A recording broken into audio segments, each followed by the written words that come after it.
Film ini menceritakan tentang perseteruan antara sekelompok murid SMA dengan seorang polisi lokal. Cerita pada film ini berlatar di sebuah kota kecil bernama Yamagata pada tahun 1979. 日本に起こった三大事件インベーダーゲームの Kita flashback dulu, di mana penyebab perseteruan mereka dimulai. Saat salah satu dari mereka yang bernama Saijo terkena tilang oleh Pak Polisi karena melebihi kecepatan maksimal, sehingga Saijo mendapat skor dari sekolah.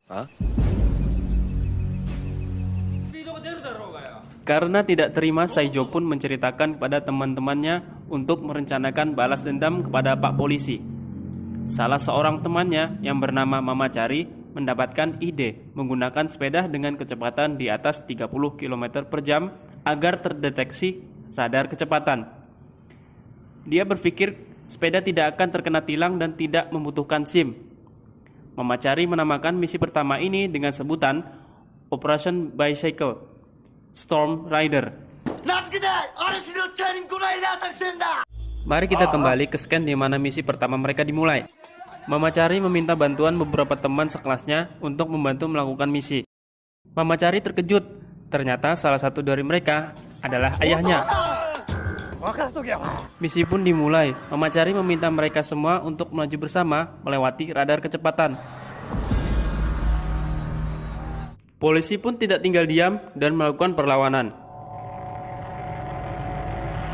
Akhirnya mereka pun tertangkap lalu dibawa ke kantor polisi. Namun mereka protes karena merasa tidak melakukan pelanggaran. Tiba-tiba guru mereka datang dan satu persatu dari mereka mendapatkan bau mentah. Guru pun meminta maaf atas perilaku murid-muridnya. Polisi menjelaskan karena menurut peraturan, sepeda itu juga kendaraan dan tidak dibenarkan ngebut ketika mengendarainya. Setelah kegagalan misi pertama, mereka pun menyusun strategi yang kedua, yaitu membawa barang yang berbahan metal tetapi dengan berjalan kaki melewati radar kecepatan. Mereka menamai strategi ini Operation Metal Storm.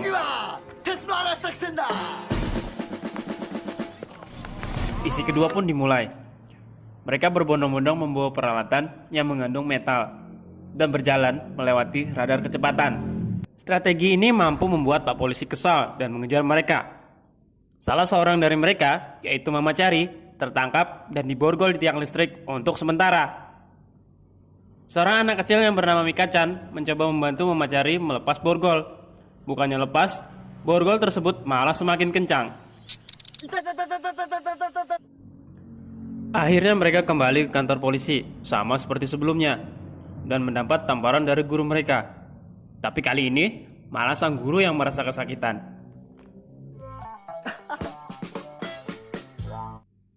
Di saat mereka bersantai di kolam renang sekolah, Saijo memperkenalkan teman baru yang bernama Jamie dan mendiskusikan rencana mereka selanjutnya untuk membalas dendam kepada Pak Polisi. Tiba-tiba datang seorang gadis berdada besar bernama Kazumi yang sejak lama menaruh rasa pada Mama Cari.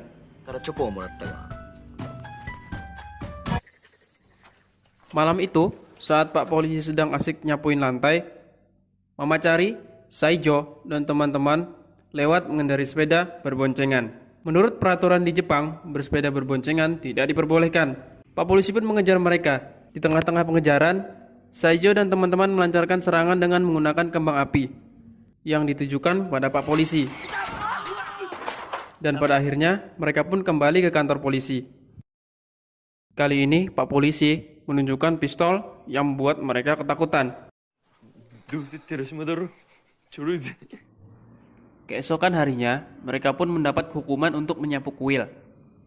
Di saat menyapu, mereka mengira akan mendapat upah. Namun yang didapat malah jimat keselamatan kelahiran. Mama Cari dan teman-temannya berubah tempat berkumpul mereka pada sebuah kafe. Di sana, mereka berdiskusi untuk menaruh majalah dewasa di kantor Pak Polisi agar diketahui warga dan Pak Polisi dicap cabul. Di saat asik berdiskusi, datang seorang wanita mengantar kopi pesanan mereka. Wajah Mama Cari dan teman-temannya terpesona akan kecantikannya. Hari-hari mereka pun dihabiskan hanya untuk bertemu pelayan wanita di kafe tersebut. Sampai-sampai lupa akan tujuan mereka di sana. Untunglah, Saijo menyadarkan mereka untuk segera melaksanakan misi mereka. Untuk mendapatkan majalah dewasa, mereka meminta bantuan Sujimura, teman sekelas yang sudah 2 tahun tidak naik. Misi pun dimulai, semua sepakat menunjuk Mama Cari sebagai eksekutornya. Saat Pak Polisi sedang patrol, Mama Cari segera beraksi menaruh majalah dewasa di berbagai tempat. Namun tiba-tiba, ia dikagetkan oleh kedatangan seorang wanita pelayan kafe yang ternyata adalah istri Pak Polisi yang mereka musuhi. Hati Mama Cari pun hancur mengetahuinya. Saat Mama Cari dan Inoue sedang bersantai minum susu, mereka melihat Pak Polisi sedang menjemput wanita di sebuah stasiun. Karena penasaran, mereka membuntutinya dan mengira Pak Polisi sedang berselingkuh. Mama Cari pun tidak tahan dan langsung menyerang Pak Polisi. Mama Cari kesal karena Pak Polisi tega mengkhianati Kanako, wanita pujaan hatinya. Namun Pak Polisi membantah dan mengatakan ia adalah adiknya Kanako yang bernama Minako. Minako desu. Mama Cari dan Inoue pun terkejut dan terheran-heran. Karena telah salah sangka, mereka pun kabur. Keesokan harinya, saat Pak Polisi pulang patroli, ia mendapati Mama Cari dan teman-teman sudah ada di rumah bersama Kanako dan Minako. Karena terlalu ribut, Pak Polisi menyuruh mereka pulang. Tampaknya Inoue jatuh cinta kepada Minako. 美奈子さんに恋しちゃったらしく。 Malamnya, Inoue mencoba menelpon Minako, namun yang menjawab adalah Pak Polisi. Inoue tidak menyerah, lalu memanjat jendela untuk bertemu Minako. Namun, lagi-lagi Pak Polisi yang muncul. さ、いらなかったんじゃないの？ Di kolam renang sekolah, mereka berkumpul seperti biasa untuk merencanakan misi yang selanjutnya. Tiba-tiba, Mika-chan datang untuk berenang. Ujarnya, kolam renang sekolah SMA dibuka untuk umum saat musim panas. Mika-chan menawarkan bantuan untuk mengerjai Pak Polisi. Misi pun dimulai. Mika-chan menuju kantor polisi dan berkata ada yang pingsan di taman. Pak Polisi pun bergegas menuju lokasi. Ternyata semua itu hanya jebakan Mama Cari dan teman-teman. Misi pun berhasil. Setelah sukses membuat Pak Polisi terjatuh ke dalam lubang jebakan, mereka pun merayakannya dengan makan di warung mie. Pesanan mie pun datang. Namun, mata mereka melotot dan berteriak karena mie yang mereka makan dipakein bon cabai level 1000 yang diracik oleh Pak Polisi. Saijo dan teman-teman pun sangat kesal dan menyatakan perang telah dimulai. Pagi itu, Pak Polisi datang mengunjungi sekolah untuk menghadiri workshop aman berkendara. Pada misi kali ini, Mama Cari dan teman-teman membuat lem super yang dioleskan pada bangku sepeda motor yang digunakan untuk workshop saat itu. Dengan harapan celana Pak Polisi akan lengket pada bangku kendaraan. Mereka menamai misi tersebut Operation Stockbird. Awal mula, Pak Polisi melakukan reka adegan menaiki sepeda motor. Namun setelah melakukannya, Saijo dan teman-teman terkejut karena ketika turun dari sepeda motor, celana Pak Polisi tidak lengket sedikit pun pada bangku. Pak Polisi pun meminta Saijo untuk mengulanginya, tetapi dengan sepeda motor yang berbeda. Saijo dan teman-teman pun panik, sampai-sampai keringat pada wajah Mama Cari mengalir deras. Benar saja, ternyata itu adalah sepeda motor yang bangkunya mereka olesi lem super sebelumnya. Alhasil, Saijo pun harus melepas celananya dan menahan malu agar bisa turun dari sepeda motor. Keesokan harinya, di toko elektronik, Saijo dan teman-teman berulah kembali. Mereka berpura-pura mencuri agar dikejar Pak Polisi. Setelah tertangkap, tas mereka pun diperiksa untuk mencari barang bukti. Namun, ketika dibuka, bau busuk muncul dari dalam tas tersebut. Karena tidak ditemukan barang bukti, akhirnya mereka pun dibebaskan. Di perjalanan pulang, mereka berpencar karena diikuti Pak Polisi. Saat tersisa Saijo, Mama Cari, dan Inoue, Pak Polisi mengajak mereka jalan-jalan dengan iming-iming Minako dan Kanako akan ikut. Mereka pun setuju dengan ajakan tersebut. Mereka tiba di sebuah bukit.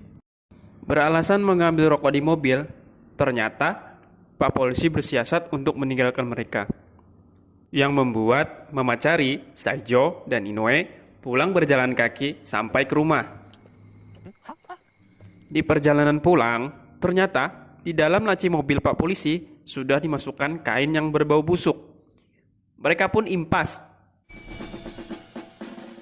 Suatu hari, Saijo masuk rumah sakit karena terjungkal saat melihat celana dalam gadis yang sedang berolahraga. Saat teman-teman menjenguknya, Saijo memberi sebuah ide untuk mencuri kembang api di kota sebelah, agar Pak Polisi marah besar. Karena berisiko terlalu besar, teman-teman Saijo menolak ide tersebut dan pergi. Mamachari kembali untuk mengambil dompetnya yang tertinggal di kamar Saijo dirawat. Di depan pintu, Mamachari mendengar percakapan antara Saijo dan Mika-chan dan menyadari tujuan sebenarnya Saijo mencuri kembang api untuk memenuhi permintaan Mika-chan yang sedang sakit. Setelah mengetahui alasan sebenarnya, Mamachari pun bertekad untuk melakukan pencurian kembang api. Mamachari pun mengatur strategi dan mengirimkan pesan kepada teman-teman yang lain untuk membantu menjalankan misi tersebut. Tiba waktunya misi dijalankan. Tetapi yang datang hanya Jamie seorang diri. Lalu Mamachari meminjam bra milik Kazumi yang digunakan untuk menyembunyikan kembang api nantinya. Saat akan beraksi, tiba-tiba Chiba datang untuk membantu. Chiba-kun! Jamie mendapat tugas mengambil bola kembang api dan menaruhnya ke dalam bra.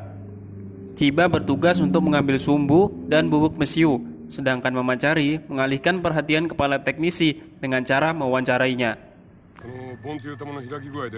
Setelah semua bahan didapat, Mamachari memberikan uang kepada kepala teknisi atas waktu yang dia berikan. Ternyata Pak Polisi mengetahui rencana mereka dari seorang perawat yang menjaga Mika-chan.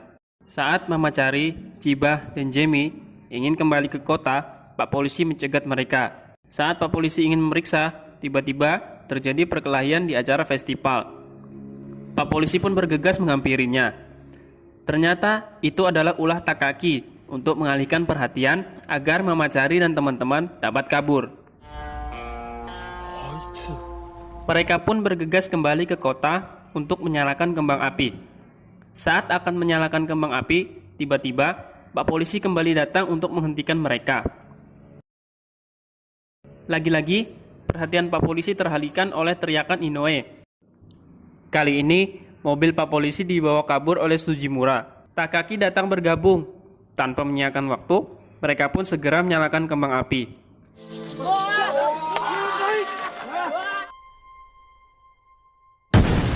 Akhirnya, kembang api pun berhasil dinyalakan. Tidak hanya Mika-chan yang melihat, seluruh kota pun ikut melihatnya.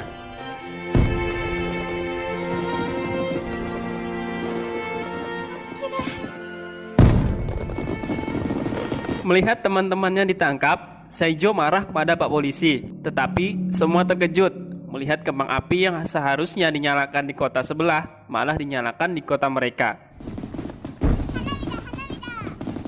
Ternyata Pak Polisi telah membayar semua kembang api tersebut agar dapat dinyalakan di kota tempat mereka tinggal. Semua pun terharu setelah mengetahuinya. Lalu Pak Polisi mendapat info dari rekannya bahwa kepala teknisi menerima uang dari Mamachari. Mereka pun dianggap membeli kembang api, bukan mencurinya.